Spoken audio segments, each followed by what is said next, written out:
Baik, kita kembali lagi di Hitam Putih dan di samping saya sudah ada Dr. Ahmad Yuryanto. Ini adalah jubir pemerintah dan Dirjen Pencegahan Penyakit, Pengendalian Penyakit Kemenkes Republik Indonesia. Ya. Pak Yuri, apa kabar? Alhamdulillah. Ini beliau baik. adalah yang baru saja mencengangkan satu Indonesia dengan pernyataannya di podcast saya kemarin. Hasil ngobrol sama Mas Dedi di YouTube. Heboh satu Indonesia mempertanyakan kok begitu. Tapi beliau ngomong belak-belakan katanya karena berdasarkan data katanya seperti itu. Ya, keterbukaan ya Pak Yuri ya. Keterbukaan. Iya. Nah, Pak, Kalau hitam dikatakan hitam, putih dikatakan itu kan nggak pakai mikir. betul. Kalau hitam dikatakan kuning, nah itu mikir saya. Itu baru mikir, Pak. Ya? Kalau jujur nggak usah mikir. Iya. Saya juga sempat ngebahas tentang Apa, kenapa Mas? Jakarta itu tidak lockdown. Nah. Sedangkan banyak orang-orang yang minta Jakarta lockdown. Iya, seperti negara-negara yang sudah melockdown negaranya. Betul. Mungkin Pak Yuri bisa jelasin sekali lagi kenapa Jakarta atau Indonesia tidak lockdown. Di dalam pengelolaan penyakit menular yang kemudian masif ya, lockdown itu merupakan salah satu alternatif. Dan ini alternatif paling ekstrim gitu ya. Paling ekstrim. Oleh karena itu kita tidak akan menuju ke sana. Karena harus ada alternatif yang lebih rasional yang harus kita kerjakan. Lockdown bukan hanya menutup penyebaran, tetapi seluruh kehidupan ditutup. Seluruh kehidupan Seluruh dalam kehidupan. arti kata bisnis, Betul. semuanya. Everything. Ya mungkin sederhana saja kalau ada pasokan air minum dari luar Jakarta ya nggak bisa masuk. Oh, Pasokan LPG mungkin nggak bisa masuk. Dan karena betul-betul ditutup. Oleh karena itu ini bukan sebuah pilihan yang terbaik karena ini adalah yang ekstrim. Bagi kita yang paling penting sekarang adalah bagaimana mengurangi kemungkinan orang untuk bisa kontak dekat.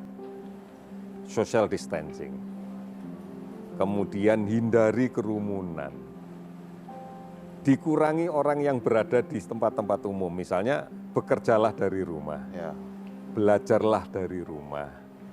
Beribadahlah di rumah. Ini kan mengurangi itu semuanya. Nah ini yang harus betul-betul kita pahami bersama, tidak dimaknai, oh libur dong. Ya, malah kemarin Pak itu ada libur corona katanya, malah jalan-jalan ke pantai dan sebagainya. Apakah kemudian keinginan kita untuk mengurangi kontak ini akan berhasil? Pasti tidak. Kalau kemudian persepsinya adalah bahwa ini libur. Iya, betul. Ya. Tapi Pak kan banyak banget masyarakat yang akhirnya tetap tidak melakukan social distancing dalam artian tetap malah liburan, tidak disiplin dalam menjalankan hal itu.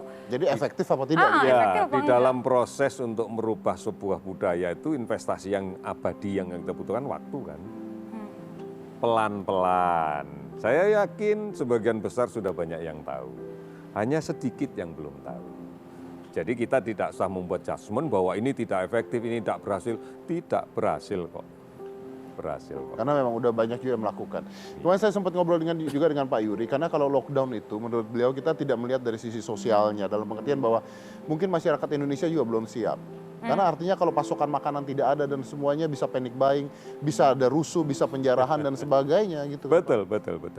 Jadi betul-betul pemerintah mengkaji secara mendalam dan tidak menempatkan lockdown sebagai satu opsi. Karena ini tidak akan sejalan dengan upaya kita untuk mengurangi sebaran. Ada beberapa pengalaman di banyak tempat ya, seperti pada waktu kemudian Diamond Princess di lockdown, dalam waktu singkat 20% lebih jadi positif. Orang yang berada di tempat yang relatif terbatas nggak boleh kemana-mana. Ya sudah, mereka ada di situ semua bersama dengan yang positif. Yang harus kita lakukan adalah secara masif, secara aktif mencari siapa sih yang positif di masyarakat, cari, temukan, kemudian isolasi supaya tidak menjadi penyebaran bagi yang lain. Ini kuncinya. Betul.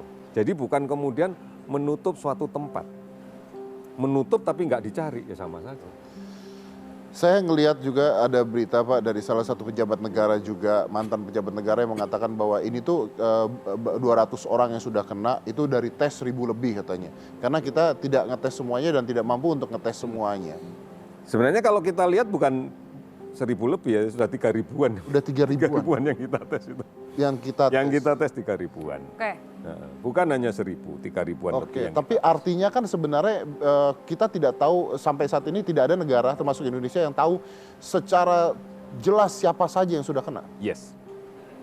Ini penyakit menular apalagi kalau kita perhatikan betul bahwa sekarang ada pergeseran pada epidemiologisnya, dinamika epidemiologisnya. Satu, inkubasinya lebih panjang. Dua, gejala klinisnya menjadi lebih ringan, bahkan banyak yang asimptomatis, nggak ada gejalanya, tetapi dia positif. Tapi positif. Atau dalam persepsi kita kadang-kadang orang, aku batuk dikit, pilek dikit, nggak sakit kok. Itu dimaknai nggak sakit, padahal sebenarnya positif. Ini yang kemudian harus kita pahami. Oleh karena itu, di dalam konteks seperti ini ada satu hal yang paling penting yang harus kita edukasikan ke masyarakat sebelum kemudian nanti kita putuskan untuk melaksanakan pemeriksaan massal. Gitu. Pahami bahwa kasus positif dengan gejala minimal atau tanpa gejala, itu sebenarnya dia bisa melaksanakan self-isolation. Ya, supaya tidak menularkan ke orang lain. Betul. Bukan kemudian positif terus semuanya lari ke rumah sakit, seberapapun besarnya rumah sakit nggak akan tuh. Nah, Pak, ini maaf pertanyaan saya penasaran deh kemarin. Kan kita tahu bahwa katanya ada kabar bahwa orang yang sembuh pun bisa membawa virusnya selama 37 hari, katanya. Kalau dia dinyatakan sembuh, Ya. berarti 2 kali pemeriksaan berturut-turut negatif, Iya. berarti sembuh. Kalau masih ada virusnya, ya belum sembuh. Berarti pasien 01, 03 yang sudah keluar tidak membawa virus lagi. 2 kali pemeriksaan negatif itu baru dikatakan sembuh Baru dan dikatakan sembuh. boleh pulang. Nah nanti ketika ada pemeriksaan, apakah Indonesia akan menggratiskan masyarakat ya untuk periksa? Ini bencana. Jelas di dalam Undang-Undang Bencana, Undang-Undang 24 tahun 2007, bencana itu ada 3, bencana alam, non-alam, sosial. Wabah dan pandemi adalah bencana non-alam. Di dalam konteks pembiayaan di bencana, maka pemerintah garis miring, pemerintah daerah harus menyiapkan anggaran. Menyiapkan anggaran. Harus. Di dalam kerangka ini sudah jelas ada yang disebut dengan dana siap pakai dan itu ada peraturan pemerintah yang mengatur di bawahnya. Oleh karena itu, ini tanggung jawab pemerintah. Tanggung jawab pemerintah, sehingga semua aspek pembiayaan dari COVID-19 ini dijamin oleh pemerintah. Artinya bisa saja atau kita menuju ke pemeriksaan massal satu saat seperti di Korea gitu? Bisa. Oke. Kenapa tidak dilakukan saat ini, Pak? Bukan tidak dilakukan saat ini, kita dari tadi pagi sudah mengadakan rapat tentang membahas tentang ini. Oke. Karena pemeriksaan massal itu beda dengan pemeriksaan yang kita lakukan sekarang. Kita pemeriksaan sekarang itu kan menggunakan CPR atau genome sequencing. Nah, pemeriksaan massal ini adalah pemeriksaan serum darah yang diambil. Artinya tentunya tidak membutuhkan persyaratan laboratorium yang terlalu ketat gitu ya. Tetapi karena ini adalah yang diperiksa imunoglobulinnya bukan virusnya, ibaratnya kan kita mencari bekas virus. Nah, tentunya orang yang sudah sembuh pun positif pasti. Ya. Dan kemudian ini memiliki konsekuensi. Kalau kemudian banyak ditemukan kasus positif tanpa kita melakukan persiapan pada masyarakat untuk self-isolation, semua akan lari ke rumah sakit. Oke. Dan ini artinya kita nggak akan mampu.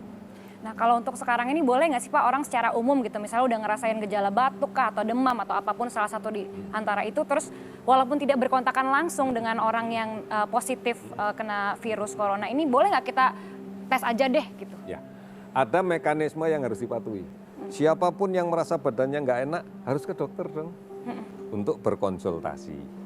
Dari situlah dokter akan melakukan pemeriksaan, kemudian akan mengeksplor lebih tegas. Oh, ini ada kecurigaan ke sana. Oke, sekarang kalau gitu saya kasih pengantar untuk diperiksa virusnya. Pemeriksaan virus adalah pemeriksaan tambahan bagi dokter untuk menegakkan diagnosa. Bukan kemudian atas permintaan pasien gitu ya. Atau mungkin ya kayak boleh nggak sih, mohon maaf nih, anak yang masih gadis aku tak periksa kehamilan deh. Jadi Harus ada tanda-tanda ada depannya. atau PDP ya, pasien dalam pengawasan ya. Dan itu dokter yang menentukan. Dokter yang menentukan ya Iya, status-status itu ya, bukan diri sendiri ya Pak? Boleh khawatir, tetapi bukan lari ke laboratorium, Iya. larilah ke dokter. Dokter. Nanti dokter yang akan. Nah, yang kemarin dikatakan ya dok, dan rumah sakit pun bertanggung jawab untuk mengarahkan. Pasti. Baik, oke. Kita masih akan ngobrol lagi dengan Pak Yuri dan kita juga akan mengundang dokter yang merawat pasien corona secara langsung. Jadi tetap di Hitam Putih.